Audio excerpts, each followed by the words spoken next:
Home minister मेरा एक बात भी नहीं सुनना चाहता है, मतलब जस्ट सेंटेंस शुरू करते है तो बोलने नहीं देता है, तो उसको तो हम चैलेंज नहीं कर सकते ना। तो इतना तकलीफ करके मैनेज करके आए हैं, तब एक बोलने का मौका नहीं मिला है तो बहुत डिसअपॉइंटेड है। और हमको नहीं लगता कि मेरा केस और आगे बढ़ेगा और जस्टिस हमको नहीं मिलेगा।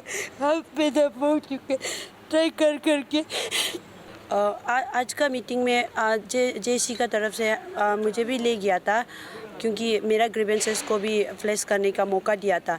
लेकिन हम तो आज का ये जो भी डिस्कशन से हुआ है उससे बहुत डिसअपॉइंटेड है। क्यों बोलने से, फर्स्ट ऑफ ऑल हम बहुत तकलीफ से ये मौका मिला था, तो हम सोचा था कि ये मेरा लास्ट होगा और बहुत मतलब पॉजिटिव आउटकम आएगा बोल के एक्सपेक्ट करके आया था।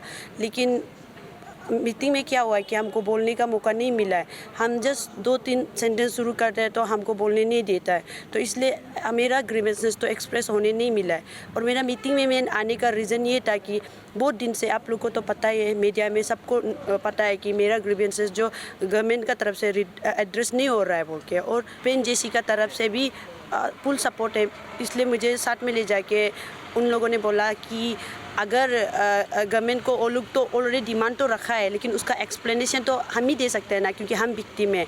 उसको कौन सा रूल्स है, क्या रेगुलेशन से हम क्वालिफाइड है बोल के वो तो हम ही एक्सप्लेनेशन दे सकता है। तो उसको तो डिमांड चार्टर ऑफ डिमांड में है, लेकिन भी एक्सप्लेनेशन का पार्ट तो मुझे ही करना पड़ेगा। इसलिए सारे लोग जो डिमांड कर रहे हैं, अगर गवर्नमेंट लोग एक्सेप्ट करते हैं तो वेल एंड गुड, हमको बोलना नहीं पड़ेगा। लेकिन वो एक्सेप्ट नहीं कर रहे तो एड ऑन करके हमको बोलने का मौका दिया गया था। लेकिन हम क्लियरिफाई करना चाहता था, लेकिन क्लियरिफाई करने नहीं मिला है। तो इसीलिए अभी जो भी हम मतलब उधर बोलना चाहता था वही बोल देगा ना। मैंने तो कोशिश किया था वो होम मिनिस्टर से कि ये अपील करने के लिए, क्योंकि पहले से मेरा लेटर सबमिट किया ऐसे पेंडिंग रखा है ना। वो लोग उसका एक पॉजिटिव रिप्लाई नहीं दिया, और मेरा प्रॉब्लम जो प्रोग्रेस हो रहा है कि नहीं हो रहा है उसका भी कुछ भी अपडेट नहीं है। तो गवर्नमेंट से तो अपॉइंटमेंट के लिए सीएम से, गवर्नर से, सबसे हम बहुत कोशिश किया, आप लोगों को तो सब पता है, लेकिन अपॉइंटमेंट नहीं हो पाता है। तो इसीलिए आज हम सोचा कि आज जब ये मतलब मौका मिला है तो होम मिनिस्टर को बता देगा ना। क्या पता उन लोग को मतलब लेटर तो सबमिट हो रहा है, इतना सारा लेटर सबमिट किया है मैंने, इतना अप्रोचेस किया है, लेकिन उन तक शायद नहीं पहुंच रहा है, क्लियरिटी नहीं हो रहा है। तो इसलिए हम क्लियरिफाई करने आया था, लेकिन बोलने का मौका नहीं मिला, इसलिए हम बहुत डिसअपॉइंटेड। सर का कहना है कि मेरा केस जो सब जुडाइस है, इसलिए वो लोग डिसीजन नहीं ले जा सकेगा ओके। लेकिन मैंने जितना भी एडवोकेट से बात किया है और मेरा अपना एडवोकेट से भी बात किया था, तो उन्होंने कहा था कि मेरा केस जो सब जुडाइस मतलब जिस के कोर्ट में फाइल हुआ है ना, तो अभी भी चाहो तो गवर्नमेंट डिसीजन ले सकता है। तो ये बात बोला था, लेकिन सर बोल रहा है कि उसको चेक करेगा और के ना उन लोग अटॉर्नी कुछ से डिस्कस करेगा। तो ये पार्ट वो आज अगर ऐसा बोल रहा है तो ये पार्ट वो पहले भी तो कर सकता था ना, क्योंकि मैंने 10 नवंबर को 2022 का 10 नवंबर को सब कुछ लेटर सबमिट कर चुका था ना, जिसमें सब जुडिस नहीं है। और अगर वो लोग जो एक पहले एक्सक्यूज़ दे रहा था कि कमीशन जो चेयरमैन नहीं होने की वजह से वो लोग जो प्रोसेस नहीं कर सक रहा है बोल के, उसको भी मैंने क्लियरिफाई किया था कि आर्टिकल 316 सब close A of close 1 under article 316 में लिखा है कि जो एग्जिस्टिंग मेंबर है वो जो पेंडिंग ड्यूटी को डिस्चार्ज कर सकता है। वो भी क्लियरिफाई करके सारा एवरी एविडेंट हम वो डॉक्यूमेंट्स का साथ वो रिप्रेजेंट का साथ अटैच करके दिया था, लेकिन वो तो उसका कभी रिस्पॉन्स नहीं आया है। तो इसीलिए सर लोग अभी नया एक्सक्यूज़ बना रहे कि केस सब जुडाइस हो गया। कोर्ट केस करने का तो प्लान नहीं था मेरा, क्योंकि मेरा ऑलरेडी एविडेंट है, प्रूफ है ना। तो इसलिए मैं सर को रिक्वेस्ट करना चाहता था कि मेरा कोर्स तो हियरिंग भी शुरू नहीं हुआ है, और मेरा वेल विशर का एडवाइस से ही मैंने कोर्ट केस किया है ना। अभी इसको लोग एक अनदर एक्सक्यूज़ बना के अभी बोल रहे हैं कि कोर्ट केस से ही होने दो के, तो ये तो अनफेयर है ना, ऐसा तो नहीं हो सकेगा। और दूसरा बात सर को हम ये कहना चाहता था कि मेरा जो एक्चुअली में जो मंथ को उस टाइम में, अभी आप लोग को तो पता है कमिश्नर फॉर PWD नहीं है, स्टेट कमिश्नर फॉर PWD नहीं है ना, जो होना चाहिए जो नहीं है।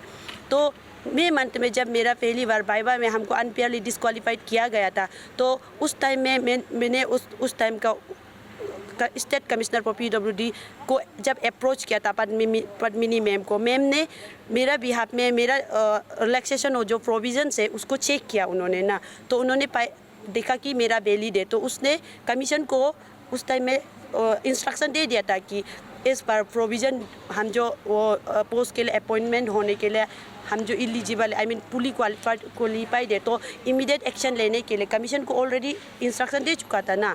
तो आप लोगों को तो पता ही है state commissioner under section 82 of rights of person with disability act 2016 में लिखा है कि स्टेट कमिश्नर जो डिसीजन लेता है ना जो पर्सन विद डिसेबिलिटी का रिगार्डिंग में तो वो जो सिविल कोर्ट का बराबर होता है, सिविल कोर्ट का डिसीजन का इक्वल है ना। तो उसने जो मैम ने उसको पहले इंस्ट्रक्शन दे चुका है। तो असली में ये तो कोर्ट का तरफ से देखने से भी तो मेरा ऑलरेडी सिलेक्शन जो फुली वैलिड है ना, तो तब भी उसको नहीं दिया जा रहा है। और कहीं ना कहीं जाके स्टेट कमिश्नर स्टेट गवर्नमेंट से भी तो बहुत निग्लिजेंस हो रहा है ना, क्योंकि पर्सन विद डिसेबिलिटी के लिए जो भी प्रोविजंस होना चाहिए था, जो भी रूल्स रेगुलेशन जो दिया जाता है पर्सन विद डिसेबिलिटी एक्ट्स में, उसको तो प्रॉपरली इम्प्लीमेंटेशन नहीं होने पर बहुत सफरिंग वगैरह और डिप्राइवेशन तो हो ही रहा है ना, जिसके चलते हमको आज ये विक्टिम होना पड़ा ये पब्लिक सर्विस कमीशन का।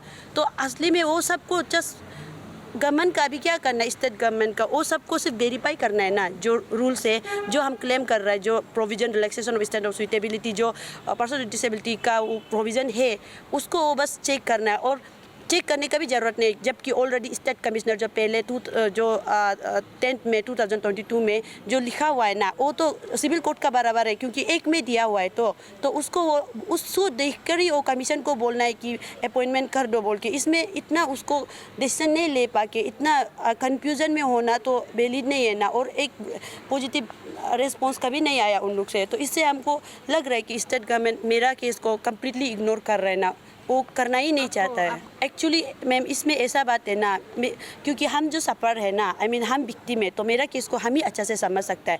तो मैंने उन लोग को जब बताया मेरा साथ ऐसा हुआ है बोल के, जब मैंने मतलब अंशु को भी अप्रोच किया है और ये जेएसी का मेंबर लोग को तो अप्रोच करना नहीं पड़ा। वो लोग खुद बोला है कि ये तो उन लोग को तो देख कॉमन सेंस है, जब वाइवा में एक ही कैंडिडेट है तो उसको डिस्क्वालीफाई करना से उन लोग को लग जाता है कि ये तो बहुत बड़ा डिस्क्रिमिनेशन है बोल के ना। उसको तो रूल्स वगैरह जो मैं आप लोग को बताता हूँ ना, जो रिलैक्सेशन ऑफ पर्सन डिसेबिलिटी का जो स्पेशल प्रोविजंस है, ये सबको वो लोग इतना पता नहीं है। लेकिन उन लोग इतना से पता है कि मेरा साथ जो वाइवा में डिस्क्वालिफिकेशन हुआ वो तो वैलिड नहीं है ना, क्योंकि एक ही कैंडिडेट और एक ही पोस्ट, उसी से वो लोग समझ जाता है कि इन डिस्क्रिमिनेशन हुआ। तो इसलिए वो लोग फुल सपोर्ट देता है जेएसी वाला भी। और हर बार गवर्नमेंट का सामने में 13 points of charter of demand में भी रख के उन लोगों ने जब भी गवर्नमेंट के साथ मीटिंग बैठाए मेरे लिए पॉइंट्स को रख दिया। लेकिन स्टेट गवर्नमेंट आज भी रखा है, और पहले तो मैं कभी आया नहीं, लेकिन जब पहले भी रख दिया था तो उन लोग गवर्नमेंट का तरफ से पॉजिटिव रिस्पॉन्स नहीं आया है और यही बोला गया था। इसलिए आज भी मुझे मौका दिया था कि क्योंकि शायद वो लोग जो प्रोविजन जो एक्स वगैरह नहीं है क्या, तो उसे मुझे खुद एक्सप्लेन करने के लिए, क्योंकि वो लोग तो मतलब हम विक्टिम है तो मुझे पता है ना, तो इसलिए मुझे इतना मौका दिया, तो इसलिए हम आया है। लेकिन होम मिनिस्टर मेरा एक बात भी नहीं सुनना चाहता है, मतलब जस्ट सेंटेंस शुरू करते हैं तो बोलने नहीं देता है, तो उसको तो हम चैलेंज नहीं कर सकते ना। तो दे आर मतलब इतना रिस्पेक्टेबल पर्सन है, इतना मतलब उसको तो हम ज़बरदस्ती नहीं बोल सकते। तो उससे अगर एक बार सुन भी लेता, मेरा डिमांड फुलफिल नहीं करने से भी मेरा बात को एक बार हमको बोलने का मौका दे भी देता, तो भी हम थोड़ा सेटिस्फेक्शन होना था ना। तो इसलिए आज का इतना तकलीफ करके मैनेज करके आए हैं, तब एक बोलने का मौका नहीं मिला है तो बहुत डिसअपॉइंटेड है। और हमको नहीं लगता कि मेरा केस और आगे बढ़ेगा और जस्टिस हमको नहीं मिलेगा। हम पैदा हो चुके, ट्राई करके ये केस के लिए ट्राई करके हम मेंटली फिजिकली एग्जॉस्ट हो चुके हैं ना। I am sorry okay.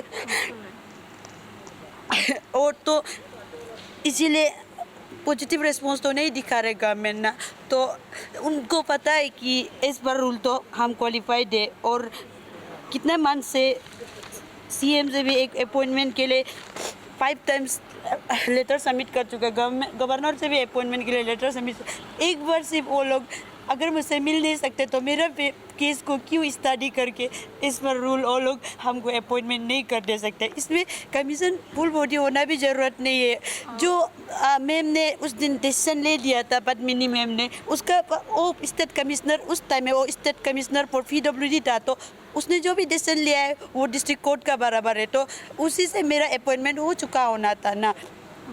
तो वही है मेरा तरफ से ना। तो आगे क्या होगा मुझे नहीं पता, लेकिन Is there any last disappointed. message? अभी हम लोग few words. होम मिनिस्टर को यही कहना चाहता है, शायद वो लोग सोचता होगा कि मैं सोशल मीडिया में क्यों आता है और गवर्नमेंट को, एंटायर गवर्नमेंट को जो शायद कुछ बोल देता। हम तो नहीं बोला ना, मैं बस उन लोग को रूल्स इम्प्लीमेंट नहीं हो रहा है तो अप्रोच करने का कोशिश किया।